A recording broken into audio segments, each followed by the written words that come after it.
دا ډېر له کماله ډک او په زړه پورې حیوانات دي یا حشرات دي. میږتانه تاسو خو به ډېر لیدلي وي. دوی دومره پوزیټیف او دومره په ډیسپلین باندې ژوند کوي چې مه کوه پوښتنه. دوی چې کله په یو ښکار یا یو ځای ته ځي ټول په ډېر ډیسپلین باندې رواني، یو په بل پسې ښه منظم ډول. تاسو به نه لیدلي چې یو دلته رواني، یو هلته رواني، یو داسې رواني، یو هسې رواني. نه، دوی ډېر په منظمه توګه یو په بل پسې رواني. خو که ته کوشش وکړې چې د دوی مخه ونیسي، د دوی لاره بنده کړي، نشي کولی.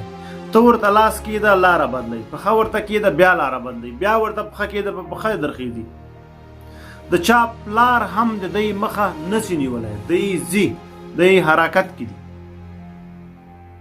دوی کوشش کوي چې هدف ته ځان ورسوي. نو د دوی د لارې د بندولو یوازینۍ لاره دا ده چې ویې وژني، مړه یې کړي، نور ته نشي کولی. ځکه دوی ډېر پوزیټیف او په حرکت کې دي. نو انسانان دغه چې بانې کوي، یاره زما مخې ته دا راغی، که نه ما به دا کار کړی و، یا دا راغی ما به دا کار کړی و، یا دا اوس ما به دا کار کړی و. بی پوزیټیف، پوزیټیف ونه اوسئ، مثبت فکر ونه لرئ، مثبت اندیشه ونه لرئ، تاسو مخکې نشئ تللی. مخکې تاګ مثبت فکر ته ډېر ضرورت لري. مخکې تاګ هر څوک نشي کولی. دا د مثبتو خلکو کار ده چې کار پرله پسې کار کوي، کار پرله پسې کار کوي او همداسې کار ته دوام ورکوي.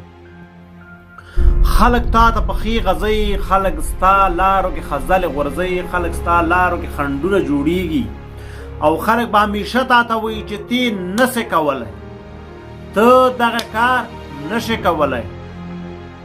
خو ته دوام ورکوه او کار وکوه. یو ورځ به راسي، یو ورځ به راسي چې همغه خلک چې تا ته ویلو نشې کولی، چایچکې به درته ووهي. د زده کولو خبره یوازې دا نه ده چې تا دا کار کوه او کوه. د زده کولو خبره یو بل څه ده. زه به یو مثال درکړم تاسې ته. اوبه چې چېرته موږ او تاسو خوڅې کړو، یو مخکې ورته جیګ بند جوړ کړو، په هغې باندې هلته اوبه ډنډېږي، خپل کار ته دوام ورکوي. یو وخت نه یو وخت په دې ځای باندې اوړي او دا ځای کراس کوي، له دې ځای نه تېرېږي.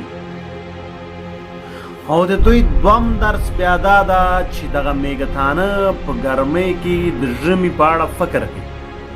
دا ډېر مهم فکر ده، دا ډېر مثبت فکر ده. هغوی وایي که موږ په ګرمۍ کې د ژمي لپاره خپل خواړه آماده نه کړو، نو ژمي کې له یخ نه بهر نشو راوتلی او د دې ډېر امکان شته چې موږ له لږې مړه شو. نو دوی په دغه وخت کې ډېر کوښښ کوي، ډېر زحمت باسي تر څو خپل ټول د ژمي خوراک په اوړي کې پوره کړي او دا خپل مسؤلیت ګڼي. ځکه چې دوی همیشه مثبت فکر لري او پوهېږي چې په ژمي کې بهر نشي راوتلی. نو دې لپاره دوی په ژمي کې نه بهر نه راوځي، یو اوړي کې کار کوي، یو زحمت باسي. دا باید له یاده ونه باسو چې ژوند کې باید د راتلونکي یا د سبا لپاره ډېر مثبت او دقیق فکر ولرو. او همدغه باید موږ له میږتانو زده کړو چې د سبا په اړه فکر کول، چې زه ورته وروسته وړاندې فکري وایم یا مخکې فکري وایم چې د راتلونکي لپاره فکر کوي. دغه باید موږ او تاسو له میږتانو زده کړو. خو له دې ورهاخوا بل مهم سبق دا هم ده چې دوی په ژمي کې بیا بل مثبت فکر دا لري چې اوس به هوا ښه شي او اوړی به راسي، موږ به بهر لاړ شو. دوی که هر څومره زړه تنګي هم اوسي، کوښښ نه کوي چې بهر راوځي، پوهېږي چې په مرګ ورته تمامېږي. نو دا د دوی ډېر مثبت فکر ده چې دوی وایي دغه سختې ورځې تېرېږي او موږ کولی شو بهر راوځو. نو اوس افغانستان په یو داسې وضعیت کې ده، په یو داسې سختو شرایطو کې ده چې موږ او تاسو له دغه شرایطو راوتلی شو، خو یوازې مثبت فکر او مثبت اندیشې ته ضرورت لرو. که چېرته موږ او تاسو مثبت فکر ولرو او مثبت اندیشه له ځان سره ولرو، نو موږ کولی شو له دغسې حالاتو ډېر زر راوځو. دغه 2 میاشتې 3 میاشتې یا 6 میاشتې دومره سخت عمر نه ده. دغسې حالاتو موږ تېرېږو، هېڅ کومه خبر نشته.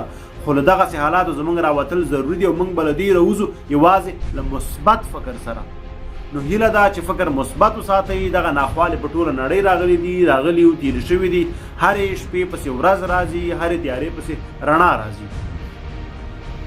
نو که فکرونه مثبت وساتو له خیر راتلونکی هم روښانه ده او له جګړو به حتما بیرون راوځو. همدغه میږتانه زمونږ او ستاسو سالاران کېدلی شي. که موږ او تاسو دغو ته وګورو د دغو یو ورځ ژوند وګورو نو موږ او تاسو کولی شو چې ټول عمر پرمختګ وکړو، د دغو په لاره باندې کلک شو. که موږ ډسپلین ولرو، د آینده فکر ولرو، نو موږ او تاسو په هر ځای او هر ډګر کې بریالي کېدلی شو. ډېره زیاته مننه. په یو لایک او کمنټ له موږ ملاتړ وکوئ تر څو له نورو ویډیو هم برخمن شئ.